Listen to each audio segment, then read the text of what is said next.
Hello' everyone আৰু একেবাৰে কাম বন কৰি মিলি আজৰি হৈহে ভিডিঅ'টো ষ্টাৰ্ট কৰিছোঁ আৰু মই মনিষাই মোৰ ইউটিউব চেনেলটিলৈ আপোনালোকক স্বাগতম জনালোঁ।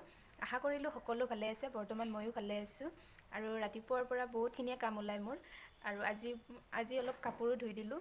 তাৰ কাৰণে আৰু দেখিছে বাকচত পৰা কাপোৰ আৰু এইফালে ডাইনিং কভাৰ এনেকৈ আৰু মোৰ কেমেৰাটো আগত ল'লে কাণখন কেনেকৈ ৰঙা পৰি যায় দেখিছেনে আপোনালোকে? লক্ষ্য কৰিছে যে মই কাণখন একেবাৰে গৰম উঠি যায়, কিবা ভয় লাজ আগুৰি ধৰে যে কেমেৰাটো হাতত ল'লে, তাৰ কাৰণে একেবাৰে কাণখন ৰঙা হৈ গৈছে। এইটো সদায়ে হয় বাৰু কেমেৰাটো হাতত ল'লে, নাজানো আৰু কেতিয়ালৈকে লাজ ভয়বিলাক কমিব, কোনোবাই কিবা বেয়াকৈ ক'ব নেকি এইবিলাক ভাবি থাকোঁ যে, তাৰ কাৰণে কিন্তু তেনেকৈ ভাবিব নালাগে, কিন্তু মনত আহিয়ে যায়।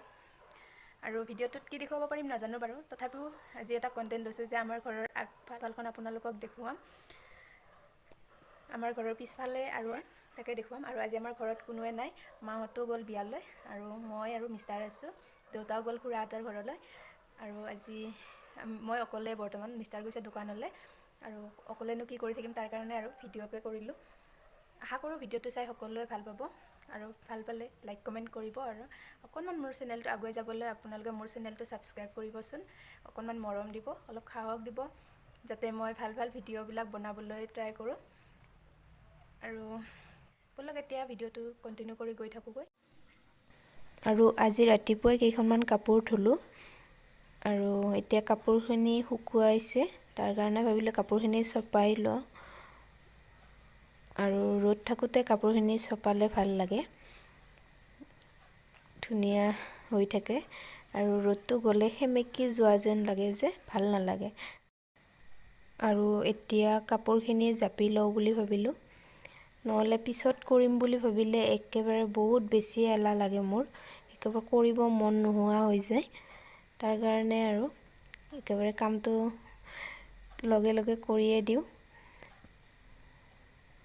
আৰু ভিডিঅ'টো কৰি থাকোঁতে ফোন আহি গ'ল, তাৰ কাৰণে আৰু ভিডিঅ' কৰিবলৈ একেবাৰে নহ'লে। হেল্ল' এভৰিৱান, আৰু আজি দুপৰীয়াৰ পৰা ভিডিঅ'টো ষ্টাৰ্ট কৰিছোঁ আৰু ভিডিঅ'টো কৰিছোঁ আমাৰ ঘৰৰ পিছফালৰ পৰা। আৰু আজি ভাবিলোঁ আমাৰ ঘৰৰ পিছফালখন আপোনালোকক দেখুৱাওক, কিনো আছে, কি গাঁৱৰ মানুহ যিহেতু গাঁৱলীয়া পৰিৱেশ, কিনো আছে আমাৰ ঘৰখনত তাকে দেখুৱাওঁ বুলি ভাবিলোঁ।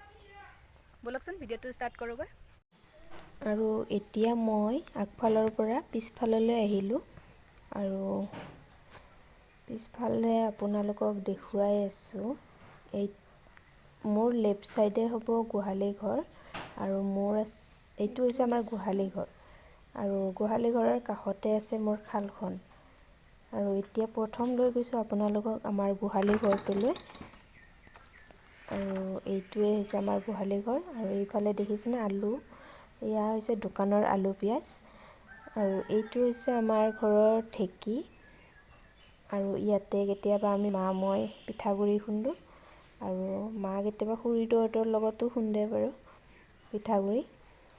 আৰু এইটো হৈছে হাঁহৰ বাঁহ, আমাৰ ঘৰত গোটেইখিনিয়ে আছে, হাঁহ ছাগলী গৰু চৰাই সকলোখিনি আছে। আৰু এইটো দেখিছেনে, এইটো হৈছে কাঠৰ বাকচ আৰু এইটো হৈছে আমাৰ আইতাৰ, আৰু আইতা মোৰ শহুৰ দেউতাৰ মাকৰ কাঠৰ বাকচ হয়, বিয়াত অনা আছিলে বোলে, কিন্তু এতিয়া আইতা নাই বাৰু আমাৰ ঘৰত, আইতা ঢুকাইছে আৰু কিন্তু আইতাৰ স্মৃতি থাকি গৈছে। আৰু এইটো হৈছে চৰাইৰ বাঁহ আৰু ইয়াতে গোহালি ঘৰতে কিবা কিবি এনেকৈ ওলোমাই থৈছে মায়ে।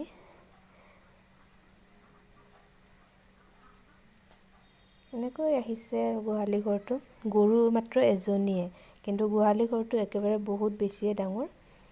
আৰু এইফালে দেউতাই কিবা কিবি খেতি লগায়, তাৰ কাৰণে ইয়াতে সাৰ চাৰ মাৰিবৰ কাৰণে এইটো ৰাখিছে, এইটো কি কয় মই নাজানো বাৰু।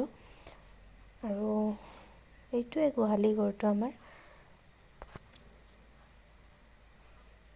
আৰু এতিয়া মই গোহালি ঘৰৰ পৰা ওলালোঁ আৰু এইখন হৈছে মাৰ শালখন, আৰু বৰ্তমান লগাই আছোঁ মই কাপোৰ। এতিয়া মই লগাইছোঁ গামোচা, এইখনে মোৰ শালখন বুলি ক'ব পাৰি, বিশেষকৈ মোৰ নহয় মাৰ হয়, কিন্তু মায়ে কাপোৰ লগোৱা নাই, মই লগাই থৈ দিছোঁ। আৰু ইয়াতে মই দিনটো বেছি সময় পাৰ কৰোঁ। এতিয়া মই লগাই থৈছোঁ সৰু গামোচা, আৰু কাৰোবাক কাপোৰ লাগিলে মোক কমেণ্টত জনাব, মই নিশ্চয় দিব পাৰিম। কাৰণ মই কাপোৰ লগাই বিক্ৰী কৰোঁ যিহেতু। আৰু এইটো হৈছে আমাৰ পকাৰ চৰিয়া, আৰু ইয়াতে আমাৰ দিয়ে গৰুজনীক দানা।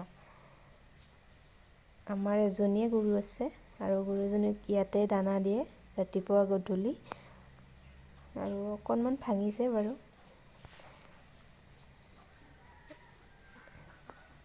বহুতখিনিয়ে বেছি ডাঙৰ হয়, কিন্তু কেমেৰাত সৰু দেখিছে। ইয়াতে দানা দিয়ে আৰু মই দুপৰীয়াৰ টাইমত ভিডিঅ'টো কৰিছিলোঁ, একেবাৰে বহুত বেছি ৰ'দ দিছে, তাৰ কাৰণে ভিডিঅ'ৰ কোৱালিটিও কিবা কিবি হৈ গৈছে। আৰু এটা আছে আমাৰ এনেকুৱা পকাৰ চৰিয়া, আৰু ইয়াতে পানী ৰাখে। ছাগলী, চৰাই এইবিলাকে পানী খায় যিহেতু, তাৰ কাৰণে ইয়াতে পানী ৰাখে। আৰু এইটোত পানী সদায়ে থয়, এনেকৈ ৰাখিছে আৰু পুৰণা বস্তুবোৰ। আৰু এইফালে পিছফাল। আৰু এতিয়া যাম একেবাৰে তললৈকে। আৰু এইখিনি হৈছে ধাননি। একেবাৰে ধানখিনি পকি গৈছে, কাটিব হৈছে, আৰু ধানখিনি কাটিব অহা নাই বাৰু। এইখিনি ধান আমাৰ নহয়। আৰু ইয়াতে আছে আমাৰ 4জনী হাঁহ, আৰু দেখিছেনে 4জনী হাঁহ। আৰু এইটো হৈছে আমাৰ হাঁহৰ গঁৰালটো, কাৰণ হাঁহকেইজনীক এৰি দিলে ঘৰত আহিব নিবিচাৰে, ধানৰ মাজত সোমাই থাকে যে, তাৰ কাৰণে মায়ে হাঁহকেইজনী এৰি নিদিয়ে, আৰু এনেকৈ বান্ধি থৈ দিয়ে। আৰু এয়া ধান কাটিব হৈছে। আৰু এইফালে খুৰা 4জনে ধান কাটি আছে, আপোনালোকে ভালদৰে হয়তো ধৰিব পৰা নাই, অলপ দূৰত হয়, মই তথাপিও জুম কৰিছোঁ। আৰু এইখিনি খেতি আমাৰ একেবাৰে নহয়, যদিও ঘৰৰ কাষতে আছে। আমাৰ খেতি বহুত বেছিয়ে দূৰত আছে, এইখিনি বেলেগৰ হয়। আৰু ইফালে কিবা কিবি জলকীয়াৰ পুলি এনেকুৱা আছে। আৰু এতিয়া মই লেফ্ট ছাইড দেখালোঁ, এইবাৰ দেখুৱাম মই ৰাইট ছাইড।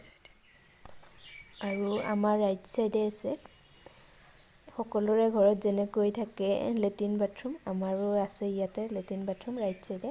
আৰু আমাৰ দুটা ঘৰৰ পিছফালে। আৰু এইটো মাজৰে মই প্ৰথম অহা কৰিডৰটো, এইফালেৰে আগফালে যাব পাৰি। আৰু এইফালে মই দেখুৱাই লৈ লেফ্ট ছাইডে খালখন আছে, গোহালি ঘৰটো আছে। আৰু এতিয়া মই ৰাইট ছাইডে দেখুৱাইছোঁ। প্ৰথমতে লেট্ৰিন বাথৰুম পাব, নেক্সট সেইফালে গ'লে, আৰু ইয়াতে দেখিছেনে টিংটো আৰু কাৰ্টুনটো, ইয়াতে কি আছে আপোনালোকক দেখুৱাইছোঁ বলক। চাব দেই, ইয়াৰ পৰা কি ওলাব।